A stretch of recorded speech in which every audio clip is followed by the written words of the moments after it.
5 seconds.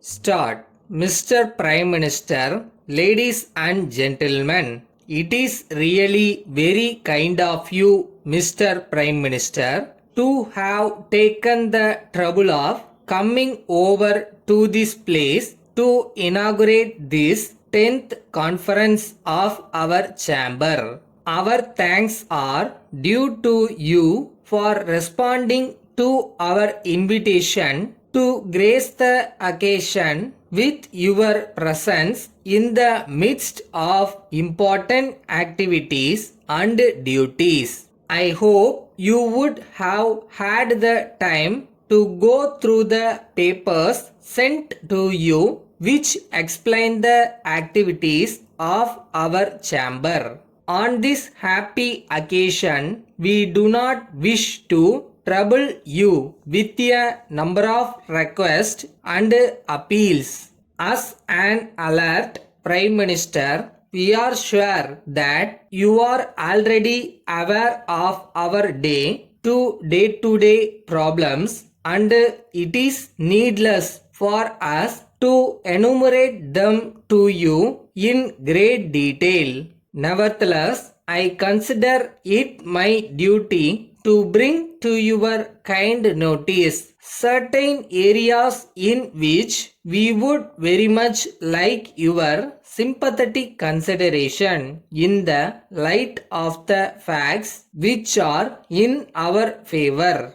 Of course, we have been having some appreciation of our difficulties by the departmental officers to some extent, but there is still room for greater understanding of our problems in various aspects. First, let me refer to the problems experienced by our members in the matter of export. We know fully well that it is the duty of those engaged in trade and commerce to step up the export of various items. As a matter of fact, in all our annual and special meetings, we have been trying our level best to find out ways and means of how we could cooperate with the government in stepping up the exports. We have to do a lot in this regard. It is in this connection we request you, Mr. Prime Minister, to kindly instruct the concerned officials at all levels to exhibit some amount of imagination in dealing with our suggestion. As you know, when it is a question of exporting any item, we have to face many problems like the need to maintain quality, keeping pace with the competitive prices offered by other countries, setting up necessary publicity in other countries, and even so many aspects.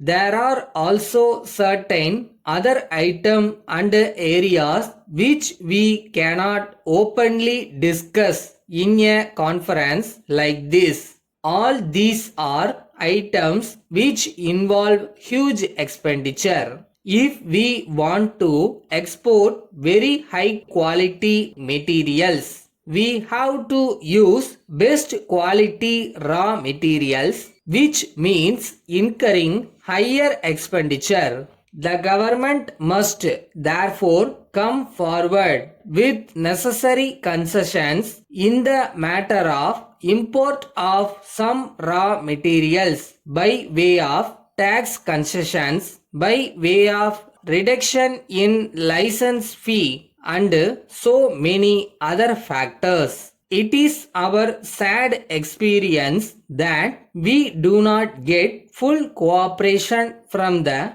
departmental officials for some reason or other. This state of affairs should change sooner or later. unless the present procedure to deal with the problems of exporters undergoes a radical change.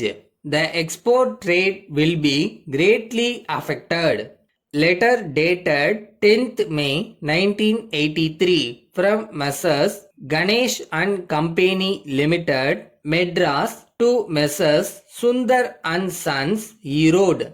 Dear sirs, we are very sorry to inform you that you have not paid our bills for the past 10 months. We have sent you several reminders by post. Besides a number of telephone calls, in spite of all these, we have not received the payment. You have not acknowledged receipt of our letters and given us the reasons for such delay in payment.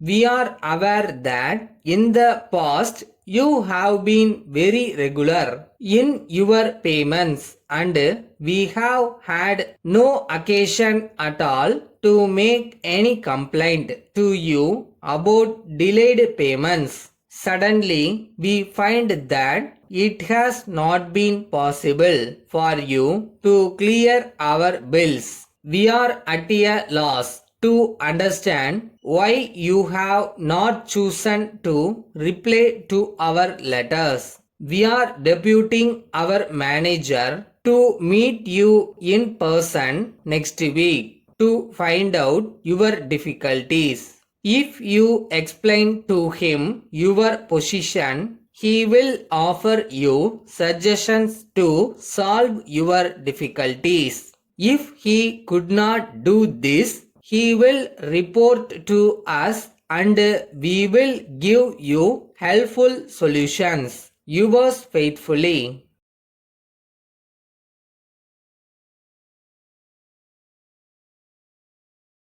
கையில் இன்னைக்கு candle இருக்கா, 10 அடி தெரியுதா, நடந்துருவோம். போகிற வரைக்கும் போயிட்டே இருப்போம். அந்த ஜேர்னியும் ஒரு சந்தோஷம் தானே.